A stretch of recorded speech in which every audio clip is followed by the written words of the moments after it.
नमस्कार साथियों, जारी रखते अपन सफर को जो डिस्कस कर रहे थे प्रीवियस लेक्चर में प्रेगनेंसी में होने वाले फिजियोलॉजिकल चेंजेस के रिगार्डिंग। जहां प्रीवियस लेक्चर में आपको वेट गेन और कार्डियोवैस्कुलर सिस्टम में आने वाले चेंजेस के रिगार्डिंग इंफॉर्मेशन दी गई थी। अब उसी पोर्शन में अपन आगे कंटिन्यू करते हैं। यहां देखेंगे और क्या रिमेनिंग सिस्टमैटिकली चेंजेस और हमारे सामने आने वाले हैं जो काफी इंपॉर्टेंसी रखते हैं अपनी एमसीक्यू बनाने में। सबसे पहले यहां पर आज के लेक्चर की शुरुआत में सीवीएस से ही रिलेटेड 2-4 इंफॉर्मेशन आपको और दी जाएगी। जैसा मैंने वादा भी किया था कि सीवीएस अपने आप में बहुत वेटेज रखता है, आपने प्रीवियस लेक्चर के अंदर भी उसे देखा, तो आज के लेक्चर में भी स्टार्टिंग में थोड़ा टाइम अपन सीवीएस के अंदर ही 2-4 और पॉइंट्स को ऐड करने में लगाएंगे। उसके बाद नेक्स्ट अपन फर्दर सिस्टम में चेंजेस देखेंगे। अभी तक आपने जो सीवीएस में चेंजेस देखे वहां शामिल थे हाइपरवॉलेमिया की कंडीशन और उसका रेशनल, जनरल एनाटॉमी वाले चेंजेस जहां पे आउटपुट बढ़ना, साइज बढ़ना, सबसे बड़ा चेंजेस फिजियोलॉजिकल एनीमिया, उसका डिस्क्रिप्शन, सर्कुलेशन से अराइज होने वाले सिचुएशंस, राइट साइड में कंप्रेशन, लेफ्ट लेटरल पोजीशन, तो सभी सिचुएशन से अब इस लेक्चर में अपन आगे बढ़ते हैं। रिमेनिंग कंडीशन में हमारे पास और क्या इंफॉर्मेशन अवेलेबल है आइए देखिए। तो बात कर लेते हैं सीवीएस के रिमेनिंग चेंजेस की। तो रिमेनिंग चेंजेस में सबसे पहले जो टर्म हमारे पास आने वाली है, नाम सुनना, इजीली बॉडी में लॉकेट हो जाएगी, आसानी से समझ में भी आ जाएगा। नाम है फीमोरल वेन प्रेशर। जिस प्रकार प्रेशर वाली बात कर रहे हैं वो प्रेशर वेसल्स के अंदर बता रहे हैं, फीमोरल वेन प्रेशर, शॉर्ट में लिखते हैं उसको FVP, बोर्ड पे मेंशन करता हूं मैं। हमारे पास आज की शुरुआत इसके साथ मेंशन किया बोर्ड पे FVP, फीमोरल वेन प्रेशर। अब आप मुझे पहले बताइए एनाटॉमी के हिसाब से फीमोरल वेन हमारी बॉडी में कहां पर है। तो फीमोरल वेन की लोकेशन बॉडी में ग्रोइन एरिया में होती है, हमारे थाइज वाले एरिया के पास होती है, जेनाइटेलिया वाले एरिया के पास होती है। अब सामने वाली कंडीशन ये बोल रही है कि जेनाइटेलिया के पास वाला एक ऐसा एरिया और वहां पर पाए जाने वाली वेन का प्रेशर।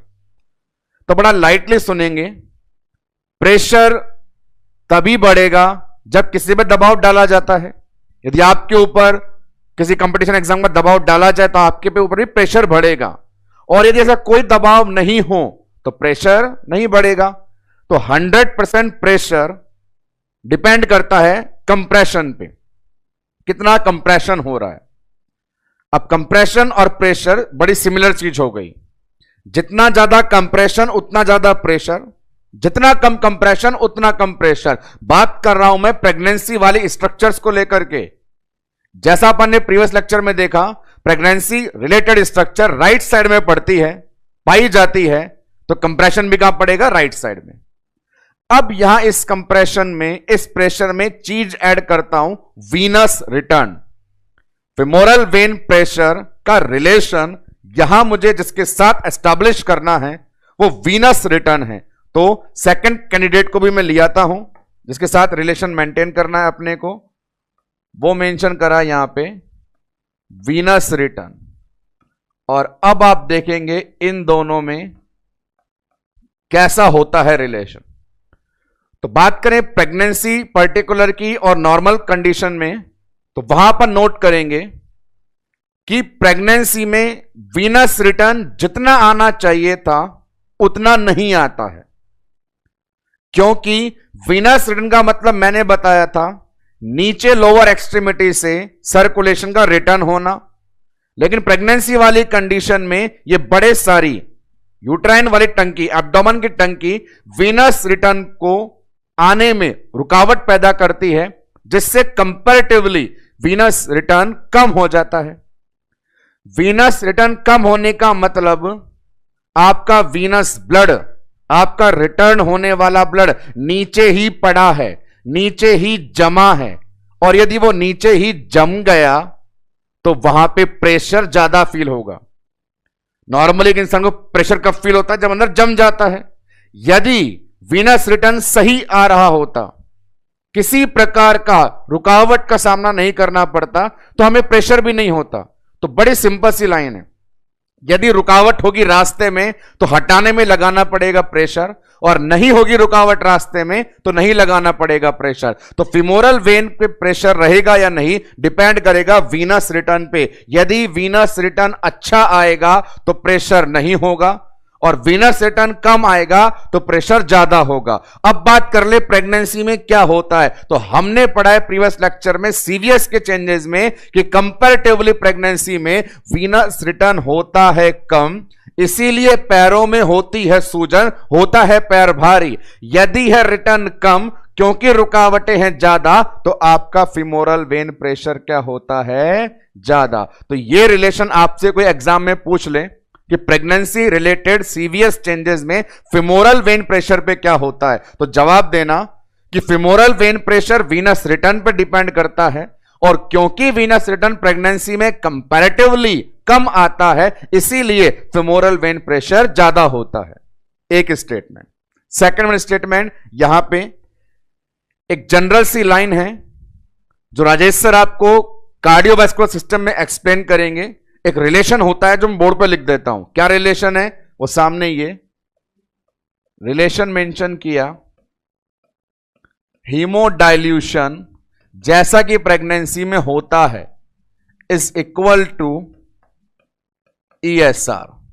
ये एक जनरल रिलेशन है जिसका पूरा एक्सप्लेनेशन आपको सीवीएस में दिया जाएगा। लाइन क्या कहना चाहती है, सिर्फ मीनिंग अंडरस्टैंड करें। जैसा कि अपन जानते हैं प्रेगनेंसी में हीमोडाइल्यूशन होता है, प्लाज्मा वॉल्यूम बहुत ज्यादा बढ़ता है। तो यह कहा गया है जब भी किसी भी इंडिविजुअल के शरीर में हीमोडाइल्यूशन होगा तो उसका ESR काउंट भी एकदम प्रोपोर्शनेट है, मतलब वो भी बढ़ेगा। तो जैसा कि अपन जानते हैं कि हीमोडाइल्यूशन ज्यादा होता है, तो इसीलिए प्रेगनेंसी में ESR काउंट भी ज्यादा होता है। ये छोटे छोटे चेंजेस हैं जो 1-1 लाइनर स्टेटमेंट में आपके सामने कॉम्पिटिटिव एमसीक्यू के ऑप्शन में आपको देखने को मिल सकते हैं कि प्रेगनेंसी में ESR काउंट कैसा होगा, सेम रहेगा, कम होगा, ज्यादा होगा। तो ये रिलेशन याद करना कि ESR डिपेंड अपॉन हीमोडाइल्यूशन, और क्योंकि हीमोडाइल्यूशन है ज्यादा तो ESR भी ज्यादा। आगे बढ़ते हैं, बात करता हूं मैं प्रोटीन की। हमारे न्यूट्रिशन में डाइट का एक मेजर कंपोनेंट है protein. Protein, fat, carbohydrate. Protein से बॉडी बिल्डिंग होती है। प्रेगनेंसी में मदर को डाइट इंप्रूव करनी होती है, प्रोटीन भी इंप्रूव करते हैं। तो एक 9 मंथ की कंप्लीट प्रेगनेंसी में बताया जाता है टोटल बॉडी प्रोटीन बढ़ जाता है। टोटल बॉडी प्रोटीन बढ़ता है और लगभग वो बढ़ा हुआ प्रोटीन मदर के शरीर में 3.5 किलो वजन एक्स्ट्रा कर देता है। नॉर्मल फीमेल के कंपैरिजन में प्रेग्नेंट फीमेल की बॉडी में 3.5 किलो प्रोटीन एक्स्ट्रा होता है। बात करें प्रोटीन की तो हमारे पूरे शरीर में प्रोटीन 2 जगह होता है, एक तो ब्लड में जिसे कह देते हैं प्लाज्मा प्रोटीन, और दूसरा पूरे शरीर में जिसे बोलते हैं बॉडी प्रोटीन। तो पहली लाइन ये रिलेशन सामने आने ही वाला है कि प्रेगनेंसी में टोटल बॉडी प्रोटीन बढ़ जाता है, और लगभग वो कितना बढ़ जाता है 3.5 kg। यहां रेशनल और रिलेशन एस्टैब्लिश करना है कि इस बढ़े हुए प्रोटीन ने सीवीएस में क्या चेंज किया। तो उसके लिए तैयार हो जाइए दिमाग के सर ढक्कन खोल करके कि यहां जो ये बॉडी प्रोटीन बढ़ गया 3.5 किलो, तो हमें यह पता होना चाहिए जो हमारे क्लॉटिंग फैक्टर्स होते हैं ब्लड के अंदर, जो क्लॉटिंग फैक्टर्स होते हैं वो सारे के सारे प्रोटीन से ही बने होते हैं। क्योंकि प्रेगनेंसी में प्रोटीन की मात्रा हो गई ज्यादा, तो ब्लड के अंदर कोएग्युलेबिलिटी वाली चीज भी क्या होगी ज्यादा, क्योंकि क्लॉटिंग फैक्टर की वैल्यू भी क्या हो गई ज्यादा। तो ब्लड कैसा हो जाता है, कोएग्युलेबिलिटी बढ़ने से टर्म आती है हाइपर कोएग्युलेबिलिटी। क्योंकि क्लॉटिंग फैक्टर ज्यादा है, क्योंकि प्रोटीन ज्यादा है, प्रोटीन से क्लॉटिंग फैक्टर बनता है, तो कोएगुलेबिलिटी ज्यादा हो गई तो टर्म आएगी pregnancy is a condition of hyper coagulability. Pregnant female के साथ हाइपर टर्म जुड़ी होती है कई बार। प्रीवियस लेक्चर में टर्म आई थी हाइपर वॉलेमिया, आज आ गई हाइपर कोएगुलेबिलिटी। तो इस एक्स्ट्रा प्रोटीन ने मैटरनल ब्लड को क्या बना दिया, हाइपर कोएगुबल, तो बोल दिया हाइपर कोएगुलेबिलिटी।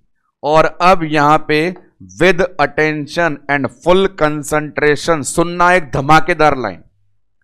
प्रेग्नेंट फीमेल की ब्लड की क्वालिटी है कि वो हाइपर कोएगुबल नेचर का हो गया, क्लॉट बनाने की टेंडेंसी ज्यादा हो गई। जो भी यहां पर सब कुछ होता है सोच समझ के होता है।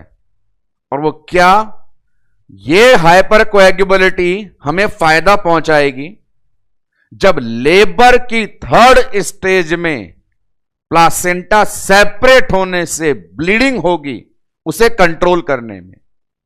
आज यहां यूनिट 3 में मैं आपको एंटीनेटल में फिजियोलॉजिकल चेंज पढ़ा रहा हूं। एक दिन आएगा जब लेबर के अंदर थर्ड स्टेज में प्लासेंटा सेपरेशन पढ़ाऊंगा। उस प्लासेंटा सेपरेशन में टर्म यूज लूंगा कि क्योंकि एक प्रेग्नेंट फीमेल का ब्लड था हाइपर कोएगुबल, इसीलिए थर्ड स्टेज में प्लासेंटा सेपरेट होने के बाद जो ब्लीडिंग होती है वो रुक जाती है। और ये फायदेमंद बात है। यदि हमारे शरीर से बहने वाला ब्लड रुक जाए, ब्लीडिंग कंट्रोल हो जाए, तो मदर शॉक वाली कंडीशन में जाने से पहले बच सकती है।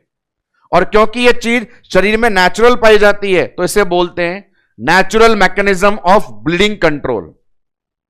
Natural mechanism of bleeding control after placenta separation. ये तो नेचुरल है। नेचुरल पे इसलिए जोर दे रहा हूं क्योंकि लेबर में नाम लूंगा वहां पे मिथार्जिन का, लेकिन वो मिथार्जिन शरीर में नहीं बनेगा, दुकान पे पैसे खर्च करके लाना पड़ेगा, तो वो बाहर से आएगा आर्टिफिशियल।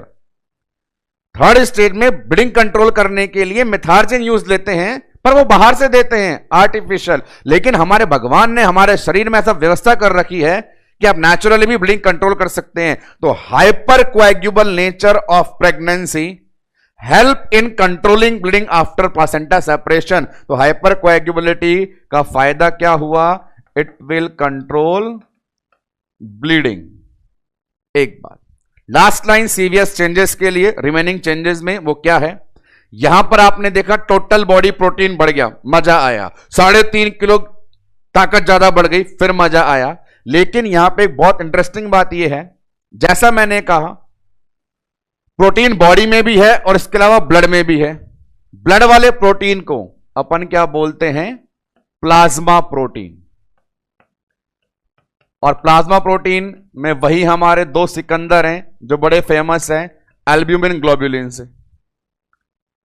प्रोटीन बढ़ा, प्लाज्मा प्रोटीन भी बढ़ा, लेकिन प्लाज्मा प्रोटीन की फूटी किस्मत यह है कि उसे प्लाज्मा में रहना है। इस प्रोटीन के आगे प्लाज्मा लगा हुआ है। यदि यह प्रोटीन बॉडी में होता तो अच्छी बात थी, पर इसके आगे प्लाज्मा लगा हुआ है। उसका मतलब क्या, यदि प्लाज्मा लगा हुआ है तो प्रेगनेंसी में प्लाज्मा का वॉल्यूम इतना ज्यादा होता है कि कंपैरिजन में हीमोडाइल्यूशन के कारण इस प्रोटीन की वैल्यू कम हो जाती है। डाउट और कंफ्यूजन नहीं रखना है।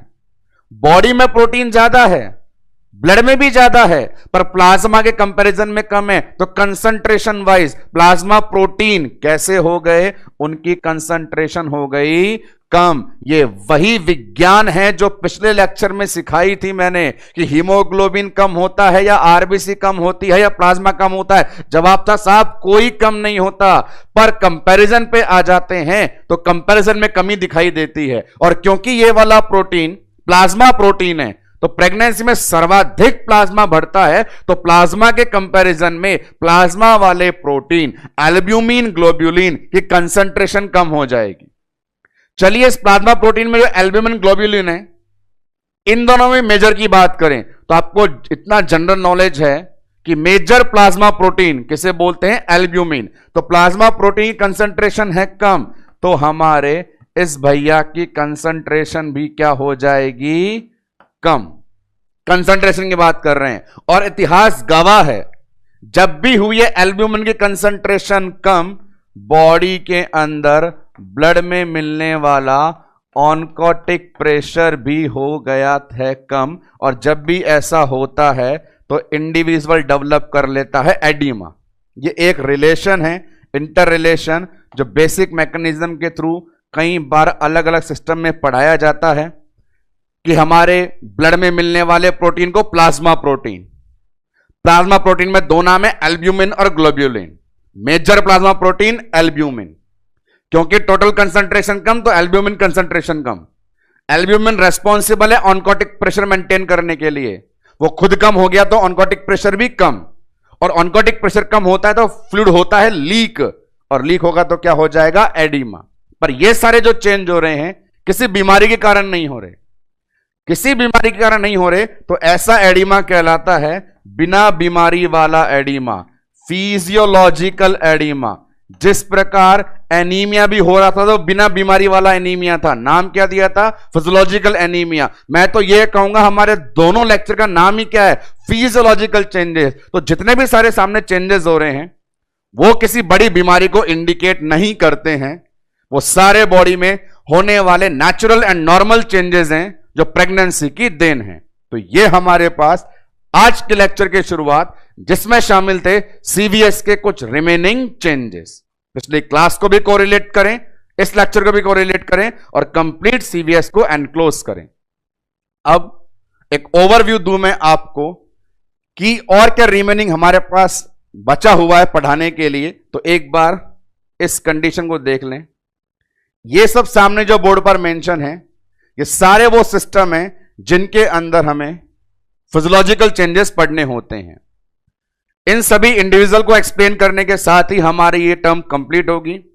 यहां आप देखेंगे अभी तक हमने reproductive changes, weight gain, cardiovascular changes, 3 पड़ाव पार कर लिए हैं, और इसी कैटेगरी में अब अपन आगे बढ़ेंगे तो बाकी सब, जैसा मैंने पहले भी कहा था, इतना मेजर चेंज नहीं रखते हैं, स्मॉल स्मॉल है, तो उनको फिनिश करेंगे।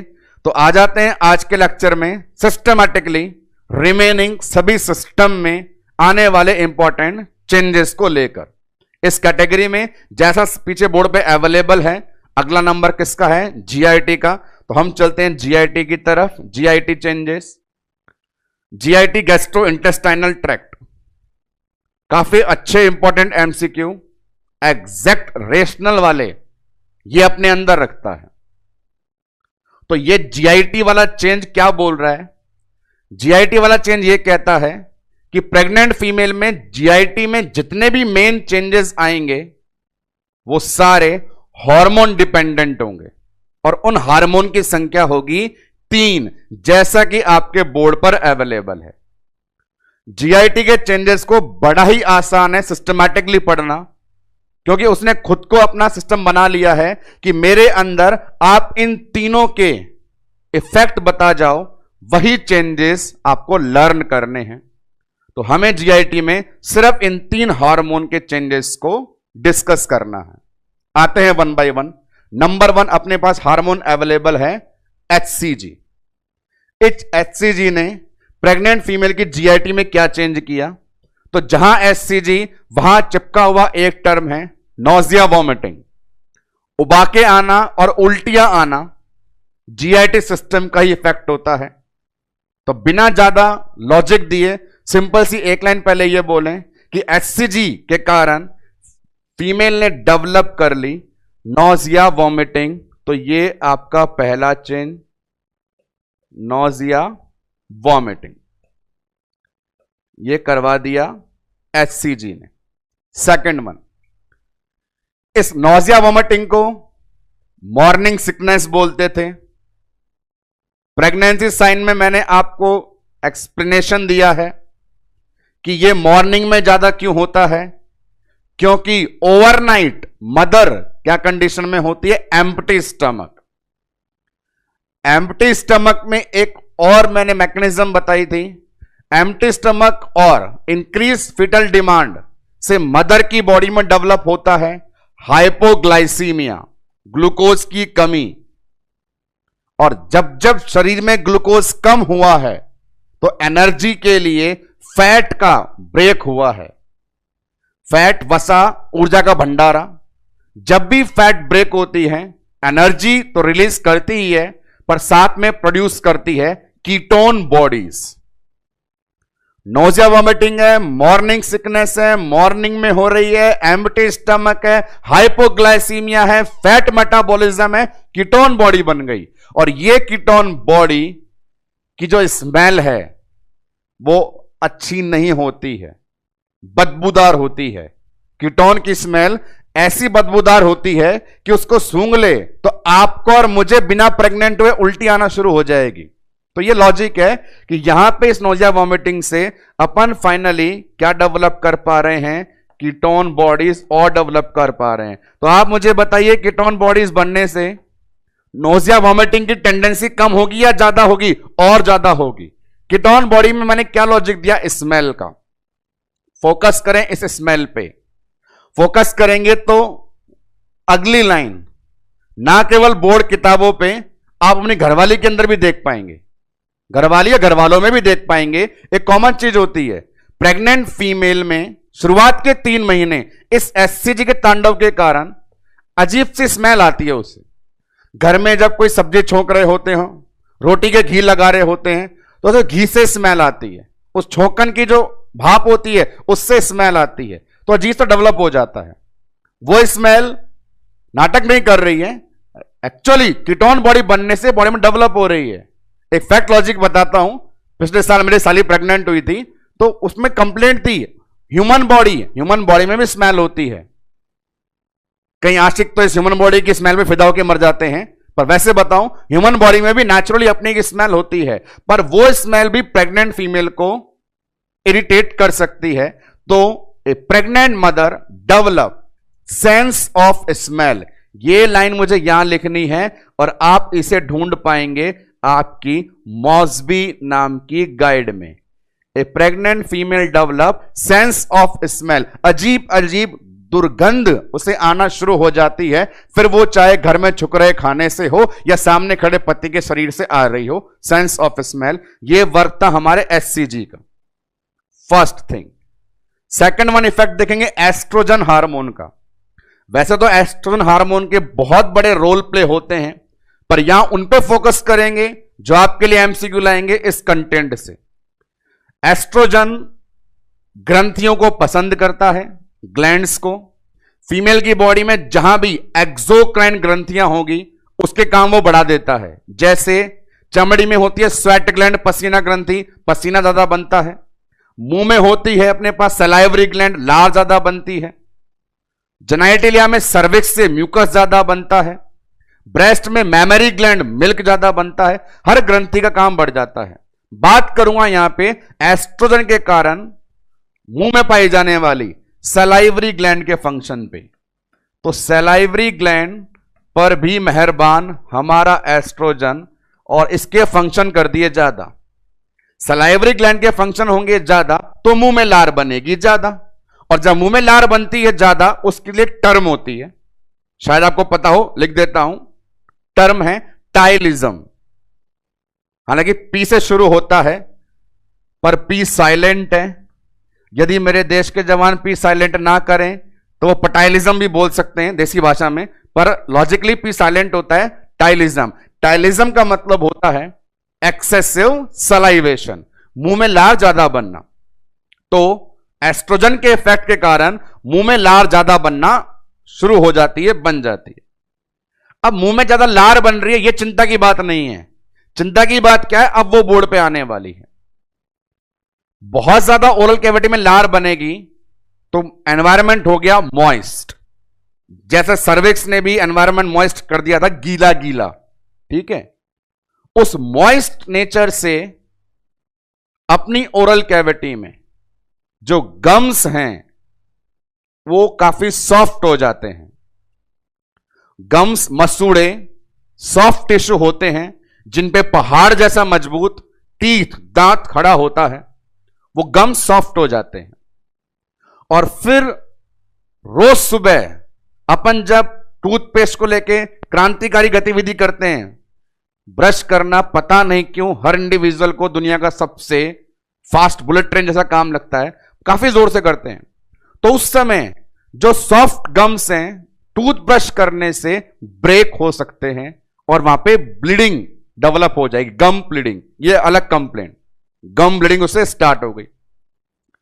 ये गम ब्लीडिंग भी चलिए चिंता की विषय नहीं है, गम ब्लीडिंग आ रही है तो कुल्ला कर लीजिए। लेकिन यदि गम ब्लीडिंग होगी तो ये ब्लीडिंग इनवाइट करेगी, ये सॉफ्ट टिश्यू जो डैमेज हुए हैं इनवाइट करेंगे इन्फेक्शन को। कोई भी माइक्रो ऑर्गेनिज्म पसंद करता है खाने में ब्लड, और यदि आपके मसूड़े हैं फटे हुए, बह रहा है उनसे खून, तो चूसने आएगा माइक्रो ऑर्गेनिज्म। मजे की बात है, माइक्रो ऑर्गेनिज्म आया तो दांत के पास, मसूड़े के पास खून चूसने, पर भगवान ने जो ऊपर वाला डिपार्टमेंट दिया है, जहां पे एक विभाग चलता है ENT, eye ear nose throat, ये 4 जुगाड़ ऐसे हैं जिनका कनेक्शन सीधा खोपड़िया से होता है। तो वो माइक्रो ऑर्गेनिज्म जो दांत के नीचे मसूड़े में घुसा था, वहां से पहुंच सकता है खोपड़ी में और वहां कर सकता है इंफेक्शन, नाम देंगे एन्सेफेलाइटिस। तो देखो कभी भी कुछ भी हो सकता है, कहां का तीतर कहां झंडे गाड़ दे, सब पॉसिबल है।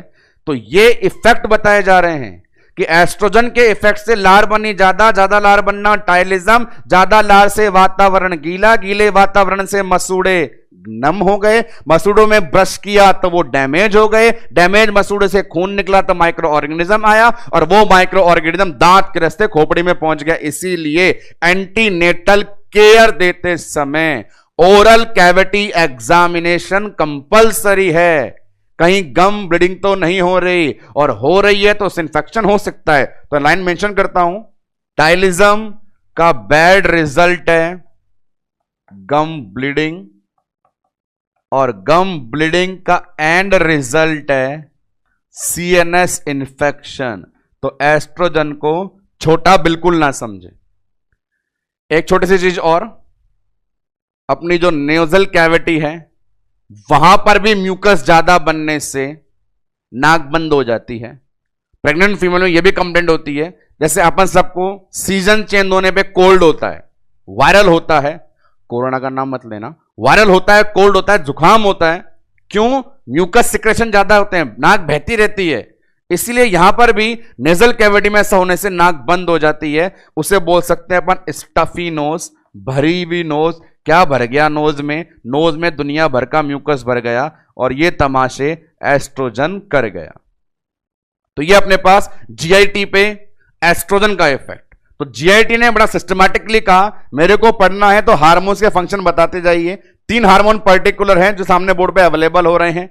नंबर 1 HCG, नोजा वॉमिटिंग सब जानते थे, आज पता चल गया बदबू भी आती है। बदबू क्यों आती है? कीटोन बॉडी के कारण। कीटोन बॉडी क्यों बनती है? पूरा लॉजिक दिया गया। एस्ट्रोजन हार्मोन, मुंह में लार ज्यादा बन गए, टाइलिज्म बोलते हैं, nothing a big issue, but this ptyalism can end result up to the CNS infection category. Final आते हैं अपन लास्ट वन हार्मोन के फंक्शन GIT के ऊपर देखने के लिए, नाम है प्रोजेस्टेरॉन। प्रेग्नेंट फीमेल की 9 महीने की जर्नी को संभालने वाला एक आदमी यही है, प्रोजेस्टेरॉन। इस प्रोजेस्टेरॉन ने GIT में क्या किया, 1 by 1 सुनेंगे, बहुत कुछ किया। सबसे पहले 1 लाइनर, ओवरऑल इफेक्ट। अब ये बहुत सारे काम करने वाला है, पू नहीं आएगा, पॉटी नहीं आएगी, सीना जलेगा, कई आफतें आएगी। ओवरऑल जनरल इफेक्ट बताया जाए प्रोजेस्टेरॉन का फीमेल की बॉडी में, तो वो होता है कि प्रोजेस्टेरॉन जब भी आता है सारी स्मूथ मसल्स को बोलता है चिल। प्रोजेस्टेरॉन जब आएगा सारी स्मूथ मसल्स को बोलेगा चिल। चिल का मतलब है रिलैक्स। सारी मसल्स रिलैक्स करेंगी, कोई भी काम नहीं करेगी। काम का मतलब होता है कॉन्ट्रैक्शन रिलैक्सेशन, कॉन्ट्रैक्शन रिलैक्सेशन। लेकिन प्रोजेस्टेरॉन आ गया तो सब क्या करेंगी? रिलैक्सेशन, कोई मूवमेंट नहीं होगी। और हम जानते हैं GIT में पाई जाने वाली सबसे कॉमन मूवमेंट नाम देते हैं पेरिस्टाल्सिस। GIT में होने वाली कॉमन मूवमेंट का नाम है पेरिस्टाल्सिस। लेकिन प्रोजेस्टेरॉन बोल रहा है कि मैंने जिस घर में कदम रख दिए वहां हलचल बंद हो जाती है। तो जीआईटी में भी ऊपर से लेकर नीचे तक, ठेठ से लेकर ठेठ तक कहीं भी मूवमेंट नहीं होगी, तो ओवरऑल इफेक्ट है कि पेरिस्टालसिस क्या हो जाती है, डिक्रीज हो जाती है, जिसके परिणाम आपको मैं अब बताता हूं। प्रोजेस्टेरोन के कारण पेरिस्टालसिस डिक्रीज हो जाती है, और यह डिक्रीज पेरिस्टालसिस क्या क्या कर सकती है, वन बाय वन उसे अपन देखते हैं, क्या एंड रिजल्ट लेकर के आती है। उस कैटेगरी में लेके आते हैं टर्म को। एक टर्म है अपने पास एक्लोरहाइड्रिया। हम पढ़ रहे हैं प्रोजेस्टेरोन नाम के भैया के दुष्प्रभाव। एक्लोरहाइड्रिया क्या कंडीशन है, सुनते हैं। इस टर्म का रिलेशन है HCl प्रोडक्शन से। HCl गैस्ट्रिक जूस के कंटेंट का मेन प्रोडक्शन है। कई बार यह होता है, इस ए का मतलब अपन मेडिकल में सीधा कई बार एब्सेंट लगाते हैं, यहां एब्सेंट नहीं लगाना। रेफरेंस दूं, टर्म आती है एनयूरिया, पर एनयूरिया का मतलब एब्सेंट ऑफ यूरिन कभी नहीं होता है। क्या मतलब होता है, 100 ml से भी कम, इतना कम ना के बराबर। तो ए का मतलब हर बार एब्सेंट होगा, ये डेफिनेट नहीं है। उसका मतलब होता है एकदम मिनिमम और बहुत कम। फिलहाल यहां सुसु की बात नहीं कर रहे अपन, HCl की बात कर रहे हैं। एक्लोरहाइड्रिया का मतलब है मिनिमम HCl अमाउंट हो जाता है। मेंशन करता हूं, एक्लोरहाइड्रिया का मीनिंग मिनिमम HCl। अब ये मिनिमम HCl क्यों हुआ, तो उसकी थ्योरी पूरी ये रही। जीआईटी में आप पढ़ेंगे डिटेल में, शायद पढ़ भी रहे होंगे अभी इन दिनों। आते हैं HCl पे।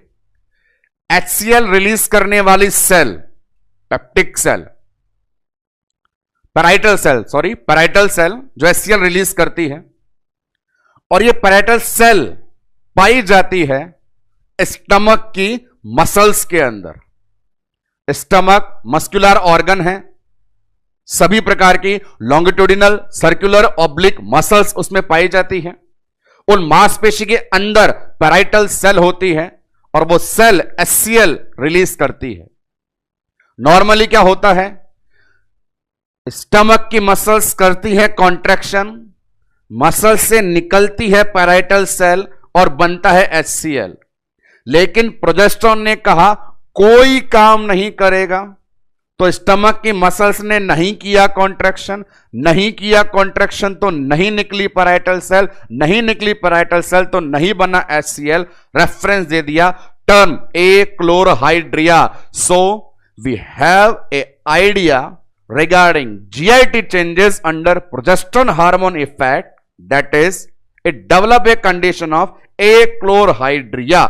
रिलेशन दिखा देता हूं, जो 3 टर्म बोली मैंने इसके लिए, वो क्या टर्म थी, वो टर्म थी स्टमक की मसल्स कॉन्ट्रैक्शन नहीं कर रही, तो पैराइटल सेल काम नहीं कर रही, तो HCl नहीं बन रहा। अपने को तो यह पता होना चाहिए एक्लोरहाइड्रिया होता है या नहीं होता, क्योंकि अंत में ये सारे चेंजेस जो पढ़ाए हैं वो वन लाइनर में पूछे जाएंगे बारंबार। अब आगे अगले चेंज पे, एक्लोरहाइड्रिया के बाद नेक्स्ट वन प्रोजेस्टेरोन इफेक्ट आपको बताऊं तो वो अपने पास है हार्ट बर्न।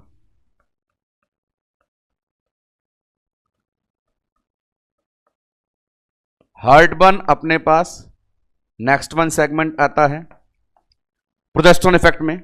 अब ये हार्ट बर्न का मतलब simple acidity, heart burn simple acidity, खट्टी डकार, कालजे में जलन, ऐसा शब्द लेते हैं। कभी कभार होता है, बहुत बार होता है, जब अपन किसी सम्मेलन में गए हों, वैसे तो कोरोना के चलते गई नहीं है, पर पहले तो जीवन जिया ही है। जब हम सम्मेलन में गए हों, ठूंस लिया हो, और फिर जब शानदार डकार आती है, खाना गले तक आ जाता है, ऐसे बोलते हैं मेरा खाना गले तक आ गया। हार्ट बर्न वाली कंडीशन यहां डेवलप कैसे हो रही है, एग्जैक्ट उसके 2 पॉइंट हैं जो सुनेंगे। First one point, food pipe जो ईसोफेगस है वहां से खाना स्टमक में जाता है और जाने के बाद वाल्व मैकेनिज्म से मैनेज होता है। जीआईटी में पढ़े होंगे valve, cardiac sphincter, pyloric sphincter. वो वाल्व, वो स्फिंक्टर जो ईसोफेगस और स्टमक के बीच होता है। ये अपने पास फूड पाइप, ईसोफेगस, और फिर हमारे पास ये पूरा स्टमक और इस लोकेशन पे मिलने वाला स्फिंक्टर, क्या नाम देंगे उसको अपन? Cardiac sphincter. मजे की बात ये, कार्डियक स्फिंक्टर भी बना हुआ है मसल्स का, और प्रोजेस्टेरोन नालायक के चलते मसल्स कॉन्ट्रैक्शन नहीं कर रही, रिलैक्स है। तो वाल्व रहेगा रिलैक्स। वाल्व लगाया ही क्यों था? ताकि स्टमक का खाना जंपिंग बंपिंग करके ऊपर ना चला जाए।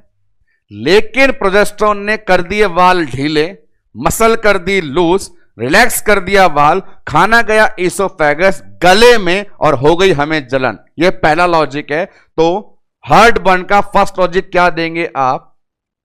Relaxation of cardiac sphincter, first logic. Second logic देखें।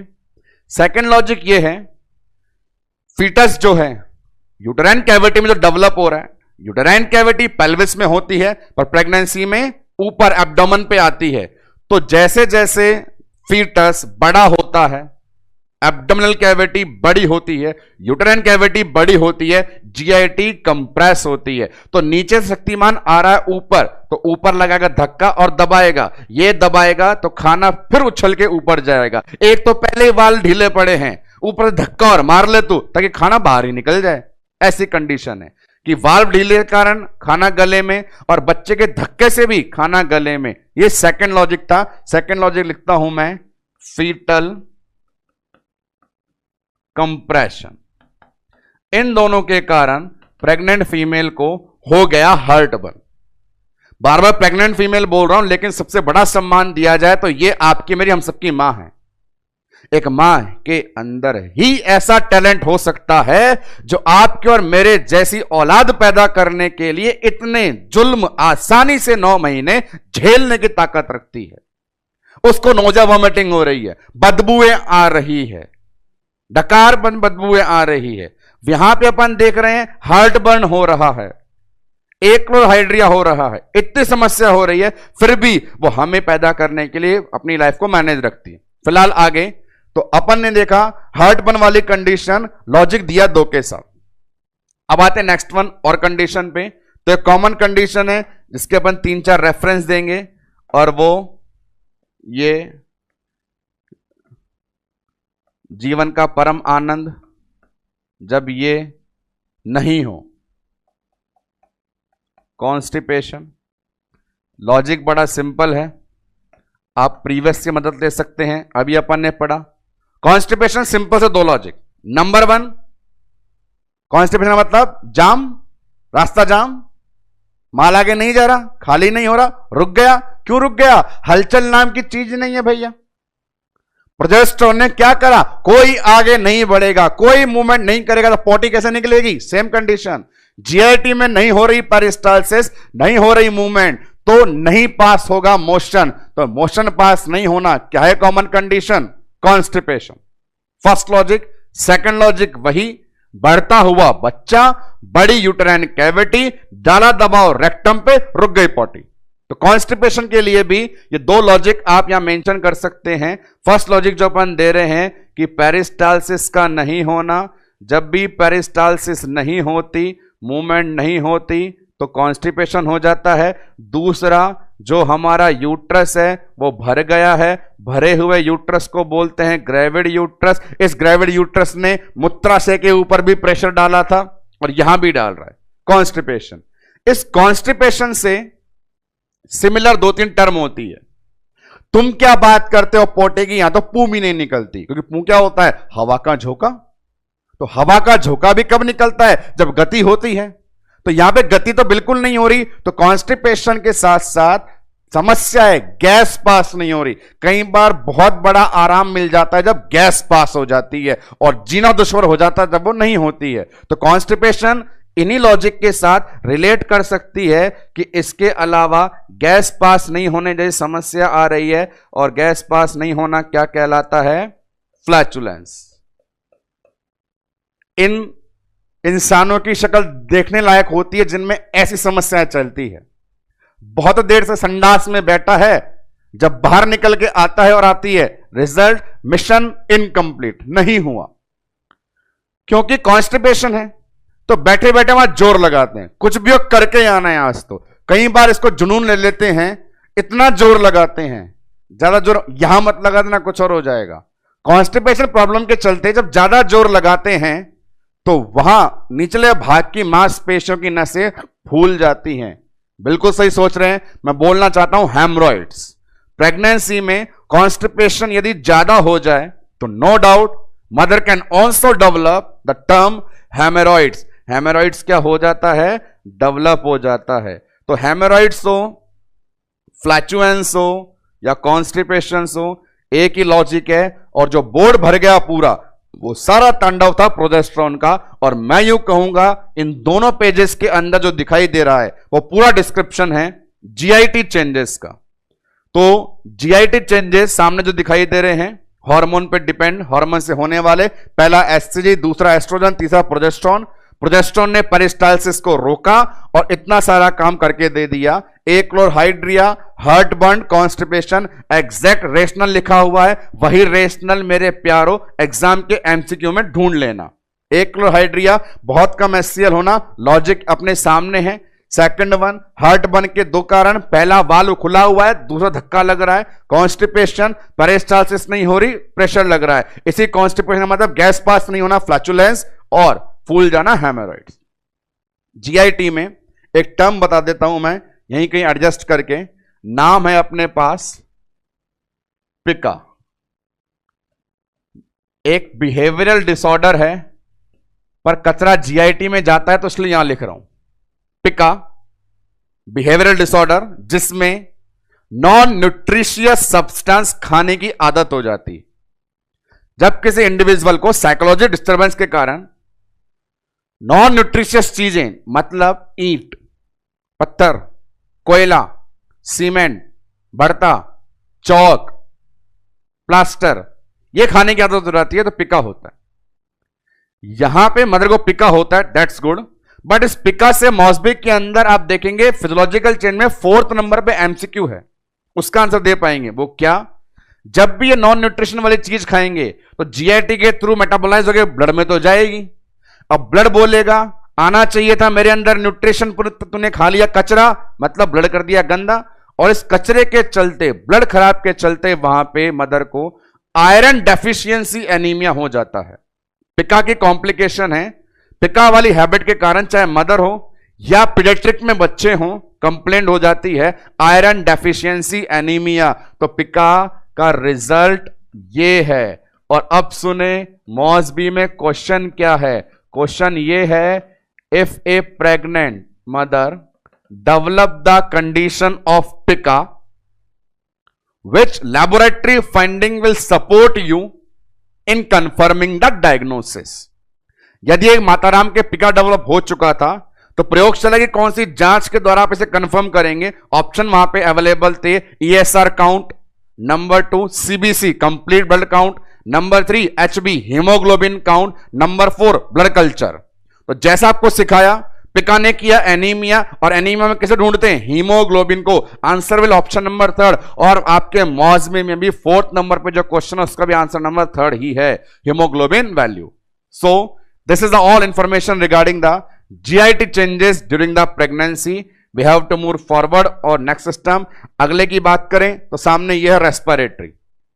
एकदम क्लियर स्टेटमेंट सुने क्या हुआ। रेस्पिरेटरी सिस्टम से रिलेटेड 2 बातें बताऊंगा सिर्फ, टाइडल वॉल्यूम और रेस्पिरेटरी रेट। टाइडल वॉल्यूम सबसे सरल चीज, हर मिनट हर ब्रीथ में लेने और छोड़ने वाली गैस का जो अमाउंट होता है टाइडल वॉल्यूम कहलाता है। 500 सीसी बोलते हैं उसे। क्योंकि प्रेगनेंसी में मेटाबॉलिक डिमांड बढ़ गई है, फीटल डिमांड ज्यादा है, तो ज्यादा काम करना है, ज्यादा काम के लिए ज्यादा एनर्जी चाहिए, एनर्जी ऑक्सीजन से ही आती है, मेटाबॉलिज्म से ही आती है, तो वहां पे टाइडल वॉल्यूम ज्यादा हो जाती है। रेस्पिरेटरी में फर्स्ट थिंग ये मेंशन करनी है अपने को, during pregnancy tidal volume increase, इसका अमाउंट भी होता है, डजंट मैटर, नॉर्मल जो 500 ml होता है इंक्रीज प्रेगनेंसी में होकर के 650 ml हो जाता है, 150 ml बढ़ जाता है, बढ़ने दो। नेक्स्ट वन, बात करता हूं रेस्पिरेटरी रेट की। रेस्पिरेटरी रेट वाइटल साइन में इंक्लूड होने वाला एक साइन है।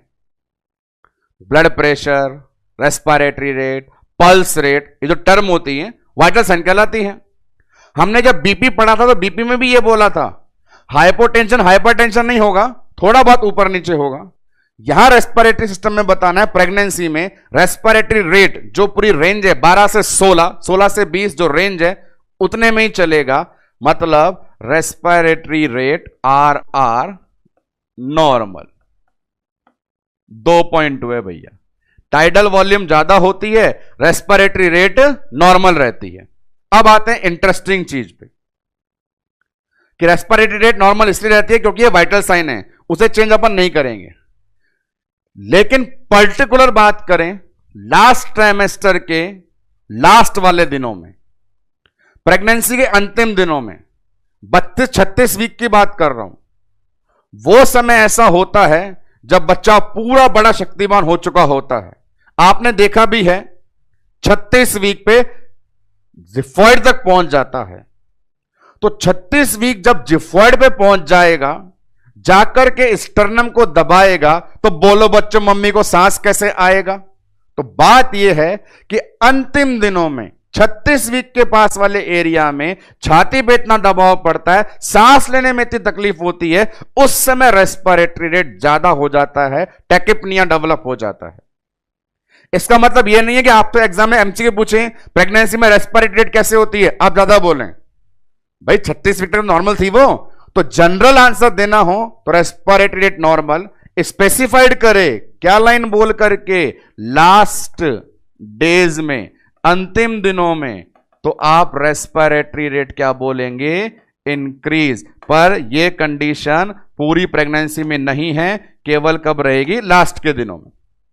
अब आती है एक मजेदार बात, टाइडल वॉल्यूम तो था पहले दिन से ज्यादा, टाइडल वॉल्यूम तो था पहले दिन से ज्यादा, अंतिम दिनों में रेस्पिरेटरी रेट भी हो गई ज्यादा। फंडामेंटल में पढ़ाई जाती है आपको टर्म, वो टर्म होती है shallow respiration, deep respiration, bradypnea, tachypnoea.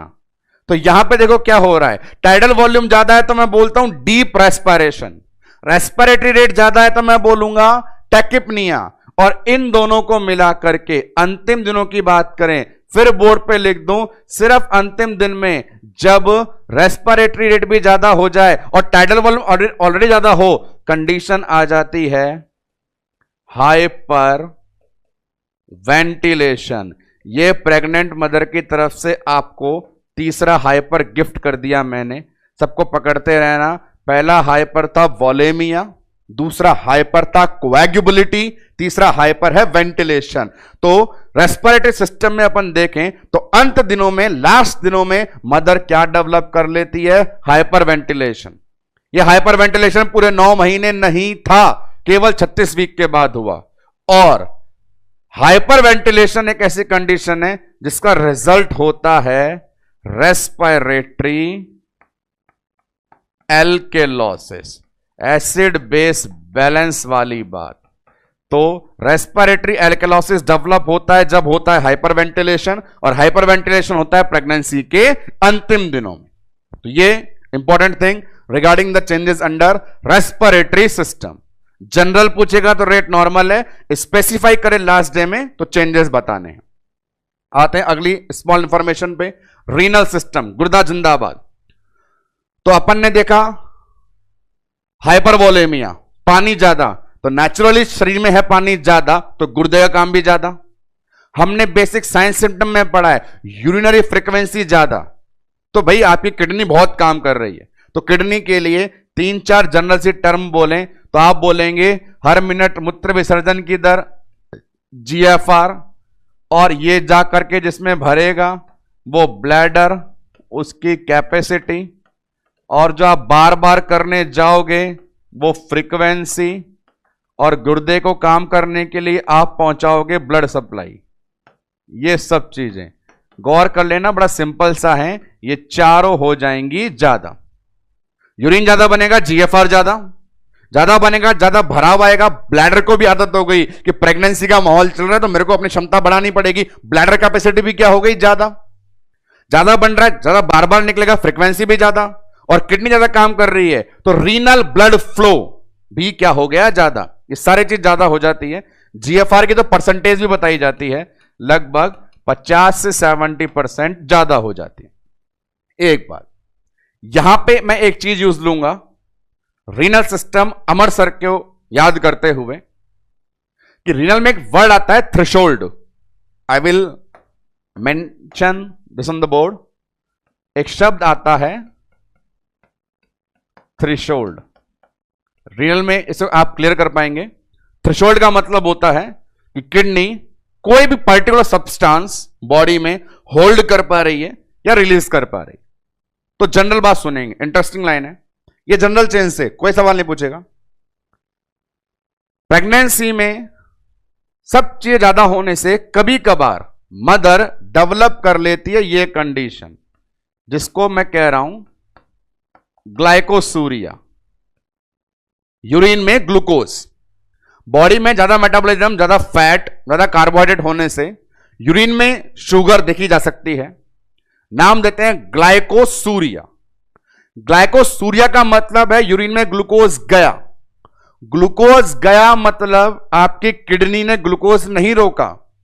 Glucose शरीर के अंदर होना चाहिए, सूसू में बाहर नहीं जाना चाहिए, यह गुर्दे का काम था। पर मदर ने ग्लाइकोसूरिया किया, मतलब मदर के गुर्दे ने ग्लूकोज को नहीं रोका। रोकने की शक्ति को बोलते हैं थ्रेशोल्ड, और शक्ति हो गई कम। रोकने की पावर है थ्रेशोल्ड, आप नहीं रोक पा रहे तो पावर कम, तो थ्रेशोल्ड क्या हो जाता है, कम। किसके लिए, ग्लूकोज के लिए। The renal threshold for glucose become decrease during pregnancy due to the tendency of glycosuria. ये रीनल सिस्टम का वरदान। नेक्स्ट वन, अगले के बारे में इंफॉर्मेशन, एंडोक्राइन। एंडोक्राइन देकर के जाता है आपको हार्मोन, दुनिया भर के हार्मोन, वो भी आप इन दिनों खूब दबादब पढ़ रहे हैं। एंडोक्राइन सिस्टम, हार्मोन ही हार्मोन, हार्मोन का एकमात्र काम मेटाबॉलिज्म, मेटाबॉलिज्म, मेटाबॉलिज्म। तो पूरे शरीर में सारे हार्मोन चढ़ गए परवान पे और सबका लेवल ज्यादा। तो इस बार आपको प्रेगनेंसी का चौथा गिफ्ट, हाइपर मेटाबॉलिज्म। याद करा दूं, पहला हाइपर है वॉलेमिया, दूसरा हाइपर था कोएगुबिलिटी, तीसरा हाइपर था वेंटिलेशन, चौथा हाइपर आ गया हाइपर मेटाबॉलिज्म। मजे की बात यह है, सेल चल रही है सब मजे में, सारे हार्मोन का लेवल ऊपर है, पर फिर भी इस भीड़ में दो तन्हा पंछी ऐसे हैं जो अपना लेवल कम करके कोने में बैठे हैं। बताइए कौन? वो है हमारे साइकिल वाले हार्मोन, क्योंकि आंटी को साइकिल बंद है, FSH और LH का लेवल कम है। इसके अलावा जितने भी हार्मोन हैं उनका लेवल ज्यादा है। All hormone level increase. Body में पर्टिकुलर जितने भी हार्मोन हैं सब ज्यादा काम कर रहे हैं सिवाय एक के। वो पेयर कौन सा है? FSH और LH। और वो क्यों? क्योंकि 9 मंथ ड्यूरेशन में मेंस्ट्रुअल साइकिल वाला फंक्शन नहीं करवाना। इसके बाद एंडोक्राइन में सबसे बड़ा मेटाबॉलिक जो हार्मोन होता है वो थायराइड हार्मोन होता है, जिसका नॉर्मल रेंज में रहना एक प्रेग्नेंट फीमेल के लिए बहुत इंपॉर्टेंट है। उसके लेवल कम ज्यादा होने से पूरी बॉडी में मल्टीपल सिम्टम आ जाते हैं, तो उस थायराइड को दूर से नमस्कार कर देते हैं, तू तेरा लेवल सही रखना, तुझे इन सब में नहीं पड़ना, ऊपर नीचे नहीं होना, तुझे सही रहना है। तो वो सही रहता है। इतने सारे चेंजेस के बावजूद भी यदि कोई बना रहे, यदि कोई टिका रहे, वो थायराइड हार्मोन ही है, और थायराइड के इस अंदाज को हम नाम देते हैं यूथायरॉइड, EUTHYROID, यूथायरॉइड टर्म दी जाती है। यू का मतलब अपने पास होता है नॉर्मल। तो एंडोक्राइन सिस्टम के अंदर सभी हार्मोन का लेवल है ज्यादा, FSH का है कम। सबसे बड़ा मेटाबॉलिक हार्मोन होता है थायराइड, जिसका लेवल रहता है stable, euthyroid. Hyper metabolism, endocrinal changes. तो बाद वाले सिस्टम के अंदर चेंजेस जब पढ़ रहे हैं वो लिमिटेड ही हैं, क्योंकि बड़े वाले मसाले अपन ने पहले पढ़ लिए हैं। नेक्स्ट वन अपने पास है मस्क्यूलो। सबसे पहला चेंज, प्रेगनेंसी मदर को बॉडी पोस्चर चेंज कर देती है, ऐसे सेठ वाला पोस्चर हो जाता है बड़ा बड़ा, वो कंडीशन। और ये टर्म अपने पास कहलाती है, ऐसी कंडीशन हो जाए तो वो है लॉर्डोसिस, जो इंडिकेट करता है पोस्चुरल चेंज। तो मस्कुलोस्केलेटन में बात करें तो मैटरनल बॉडी का पोस्चर चेंज हो गया है, बेबी को कैरी करने के लिए ऐसे डिप्रेस होना पड़ रहा है, एक डेवलप ये हुआ। इसके अलावा एक हार्मोन निकलता है रिलैक्सिन, प्लासेंटा से हार्मोन निकलता है रिलैक्सिन, रिलैक्स, जो मदद करता है लेबर में। लेबर में जब अपन सबका बच्चा पेल्विक कैविटी से डिलीवर होने के लिए जाता है, और पेल्विक कैविटी बड़ा छोटा सा मैदान होता है, तो वहां बच्चे को इजीली बाहर डिलीवर करने के लिए पेल्विक जॉइंट को रिलैक्स करने का काम करता है रिलैक्सिन हार्मोन। तो रिलैक्सिन हार्मोन का इफेक्ट बोन और जॉइंट्स पे पड़ा, और बोन जॉइंट के सिस्टम को बोलते हैं अपन मस्कुलो सिस्टम। तो यहां पे ये चेंज। इसके अलावा एक टर्म होती है कार्पल टनल सिंड्रोम, जो मस्कुलो में आप लोग पढ़ेंगे, पढ़ाऊंगा मैं आपको। कार्पल टनल सिंड्रोम, उसके चांस भी होते हैं, पर मेजर ये दो है। लास्ट में सिस्टम अपन लेकर के आए, इस रैंक पे आते हैं स्किन। स्किन में आने वाले चेंजेस जो रिलेटेड है पिगमेंटेशन से, कोलाज्मा, लीनिया, स्ट्राया। पहले आपको गो थ्रू करूं हल्का सा कि स्किन और इंटेग्यूमेंट्री में जो चेंज आता है वो क्यों आता है। तो वो इसीलिए एक हार्मोन है जिसका लेवल ज्यादा होता है, वो है MSH। MSH melanocyte stimulating hormone. तो हार्मोन का नाम MSH, मिलेनोसाइट स्टिमुलेटिंग हार्मोन। इससे पूछेंगे किसे स्टिमुलेट करेगा, मिलेनोसाइट को। इसका लेवल है ज्यादा, इसने स्टिमुलेट किया मिलेनोसाइट को। यह है कोशिका, ये वो सेल है जो मिलती है हम सबकी स्किन में।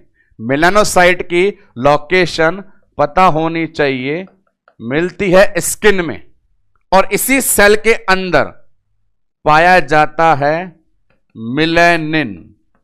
तो सीक्वेंस क्या होगी, MSH हार्मोन का लेवल है ज्यादा तो कोशिकाओं का स्टिमुलेशन होगा ज्यादा, तो मेलानिन निकलेगा ज्यादा, और मेलानिन निकलेगा ज्यादा तो मेलानिन इज ए पिगमेंट। तो कंडीशन क्या आ जाएगी, पिगमेंटेशन। अब यह पिगमेंटेशन पर्टिकुलर कहां कहां मिलता है, उसको लेके 3 नाम सामने बोर्ड पे अवेलेबल हैं, कोलाज्मा, लीनिया, स्ट्राया। कोलाज्मा वाली कंडीशन को मैंने आपको प्रेगनेंसी साइन में पढ़ाया। Chloasma, melasma, face mask, butterfly, forehead, cheek, nose. उसका प्रेजेंटेशन दिखाऊं हमारी दीदी कैसे दिखती है, तो इस प्रकार से पर्टिकुलर जो अपने पास डेवलप हो गया कोलाज्मा, वो देखेंगे ये फॉरहेड वाले एरिया पे, ये नेजल ब्रिज वाले पे, और ये चीक्स पे। पर्टिकुलर ये एरिया कवर करता है कोलाज्मा, फेस मास्क। बात करें उसके बाद में अपन नेक्स्ट वन टर्म की, जिसका नाम है लीनिया और स्ट्राया। तो लीनिया स्ट्राया क्या क्या है एक एक करके देखें। लीनिया का मतलब लाइन है, लीनिया का मतलब लाइन है, और वो लाइन डार्क कलर की होती है, dark colour, dark black, dark brown. इसीलिए इस लीनिया को बोलते हैं लीनिया नाइग्रा। लीनिया का मतलब एकदम सरल लाइन, क्योंकि कलर था डार्क तो नाम दिया नाइग्रा। कॉमन क्वेश्चन है, कहां से कहां तक? बिल्कुल परेशान मत होना, एग्जैक्ट आंसर सुनना। ये लाइन कहां से कहां तक? तो ये लाइन जो फंडल हाइट में बताई थी, 12 वीक के प्यूबिस से लेके 36 वीक के जिफॉइड तक, 12 वीक के प्यूबिस से लेके 36 वीक के जिफॉइड तक, मतलब जिस लाइन में पूरा यूट्रस ग्रो करता है उसके सेंटर में मिलने वाली लाइन लीनिया नाइग्रा। इसका प्रेजेंटेशन भी देख लें तो आपको लाइन दिखा देता हूं मैं यहां पे। ये रही बोर्ड पे, एकदम पूरा जिफॉइड वाला एरिया और ये एकदम नीचे प्यूबिस वाला एरिया। सेंटर में जो लाइन का प्रेजेंटेशन है वो लाइन इंडिकेट कर रही है लीनिया नाइग्रा को। यहां पे डार्क ब्राउन कलर की इजीली विजुअलाइज हो रही है। तो आप भी ध्यान दीजिएगा, आपसे एमसीक्यू बनेगा कि लाइन कहां से कहां तक होती है, तो जवाब देने में हिचकिचाइएगा नहीं। लाइन है, आंसर है प्यूबिस से जिफॉइड तक। इस लाइन के नीचे हल्का छाया वाला एरिया भी मिलता है। हल्का छाया वाला एरिया उसको बोलते हैं अपन, छाया वाले एरिया को लीनिया एल्बा। इसी प्रकार बात करें अब अपन स्ट्राया। स्ट्राया होता है स्ट्रेच मार्क, स्ट्रेच मार्क, खिंचाव के निशान। प्रेगनेंसी में पर्टिकुलर जहां जहां जिस जिस ऑर्गन में हाइपरट्रॉफी हो रही है, बड़ा आकार हो रहा है, खिंचाव हो रहा है, वहां की मांसपेशियां खिंचती हैं। और मांसपेशियां खिंचती हैं तो उनमें पाई जाने वाली पतली पतली ब्लड वेसल और कैपिलरी फटती हैं। और कैपिलरी फटती है तो उनके अंदर से जो ब्लड होता है, जो व्हाइटिश पर्पल कलर का होता है, वो धब्बे बना जाता है। प्रेगनेंसी में बहुत सारे ऑर्गन में आकार बढ़ने से मांसपेशी खिंचाव ज्यादा, उस खिंचाव से पतली पतली कैपिलरी का फटना और फटने से निशान बनना कहलाता है स्ट्रेच मार्क, जो प्रेगनेंसी की देन है। प्रेगनेंसी की देन है तो बोल देते हैं स्ट्राया ग्रेविडेरम। और अब ये स्ट्राया ग्रेविडेरम पर्टिकुलरली कहां कहां मिलता है, तो देखते हैं ग्रोथ कहां कहां होती है। ब्रेस्ट में होती है तो छाती में मिलेगा, एब्डोमेन पे होती है, बटक्स पे और थाइस पे। चेस्ट, एब्डोमेन, बटक्स और थाइस पे पर्टिकुलर ये खिंचाव के निशान देखे जाते हैं। आपको दिखाऊं उन स्ट्रेच मार्क्स को एक बार, तो देख लीजिए यहां क्या कंडीशन हो गई है। पूरे एब्डोमेन पे ये खिंचाव के निशान दिखाई दे रहे हैं, प्रेगनेंसी की देन है। पर्पल कलर है, कैपिलरी ब्रेक होने से ये अराइज हो रहा है। लीनिया की तरह ही इसके पास भी हल्का छाया वाला एरिया होता है, और हल्का छाया वाला एरिया हमेशा कलरलेस होता है, उसे बोल देते हैं striae alba. So these all are the changes under the skin which will be our last heading of physiological change. अब इसके बाद एक लास्ट स्टेटमेंट और बताऊं कि प्रेगनेंसी के लिए एक अंत में हाइपर और दे जाता हूं, और वो हाइपर इस बार है मेरे पास हाइपर लिपिडीमिया। भाई फैट भी ज्यादा हो रही थी तो ये कंडीशन भी आना जायज है। Pregnancy is a condition of hyper lipidaemia, अपना 5वां। पर मजे की बात यह है कि प्रेगनेंसी वाला चेंज है, बीमारी वाला नहीं। तो यह लिपिड ऐसा है जो आपको कार्डियक रिस्क नहीं करेगा, क्योंकि जब भी टोटल लिपिड प्रोफाइल में चेंज आता है इंसान दिल के खतरे से घबराता है, पर यह ऐसा हाइपरलिपिडीमिया है जो कार्डियक रिस्क नहीं करता। तो सारे आज के लेक्चर में टॉप टू बॉटम आपको जो समराइज में बताए गए फिजियोलॉजिकल चेंजेस, वो कंटेंट अपने लेक्चर की हेडिंग को पूरा करते हैं। उन्हें बताऊं मैं समराइज में आपको, तो अपना मेजर नाम था फिजियोलॉजिकल चेंज। सिस्टमैटिकली जो पढ़ने थे वो सारे चेंज अपने पास बोर्ड पे अवेलेबल। आज की शुरुआत जीआईटी से हुई थी, तो वहां पे हार्मोन का इफेक्ट, हार्मोन के इफेक्ट में प्रोजेस्टेरोन के रोल ज्यादा, कंडीशन ज्यादा। रेस्पिरेटरी में आपने देखा रेट पहले नॉर्मल, अंत दिनों में बढ़ने से हाइपर वेंटिलेशन। रीनल में सबकी चीजें वैल्यू ज्यादा है, पर थ्रेशोल्ड को लेके बताया ग्लूकोज रिलीज करने से थ्रेशोल्ड वैल्यू कम है। एंडोक्राइन में देखा सभी ज्यादा हैं, कुछ हार्मोन कम है, और एक हमेशा की तरह मेंटेन है। मस्कुलो के अंदर पोस्चर बिगड़ा, और लेबर में रिलैक्सिन का इफेक्ट। स्किन में भी आपने देखे मिलने वाले पिगमेंटेशन के एग्जाम्पल। अब हम डिस्कस कर लेते हैं उन एमसीक्यूज को जो इन 2 लेक्चर से पहले आपको एज ए प्रैक्टिस अवेलेबल करवाए गए थे। तो आ जाते हैं अब हमारे पास उन सभी एमसीक्यू के क्विक रिवीजन पे, बैक टू बैक लेके आते हैं। फर्स्ट वन देखिए, गौर की जवाब दीजिए। फर्स्ट क्वेश्चन एलएमपी ईडीडी निकालने से संबंधित है। यदि एक फीमेल एलएमपी भूल गई है, अपन ने नागली रूल पढ़ा एलएमपी का, वो एलएमपी भूल गई है तो ईडीडी कैसे निकालेंगे? तो ऑप्शन देखें, by last date of miss period, इससे तो निकालते ही हैं। बाय फंडल हाइट, बिल्कुल सही है, फंडल हाइट को पालपेट करके भी वीक पता लगते हैं, अपन ने देखा भी है, पर्टिकुलर पॉइंट पे पर्टिकुलर वीक होते हैं। क्विकनिंग, ये अपन ने साइन में सीखा था, primary para 18 week, multi para 16 week में जोड़ देना 22 दिन वीक 24 वीक, आंसर आ जाएगा। तो कहने का मतलब ना केवल एलएमपी और भी है हमारे पास जरिए जिससे निकाली जा सकती है EDD. Next one,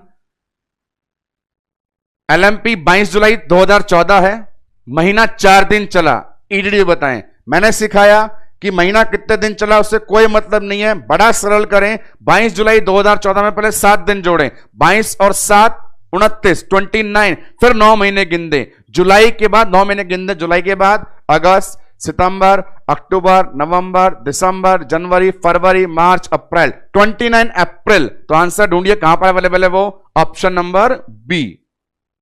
next one, यहां देखिए साइकिल की डेट 32 डेज हो गई है।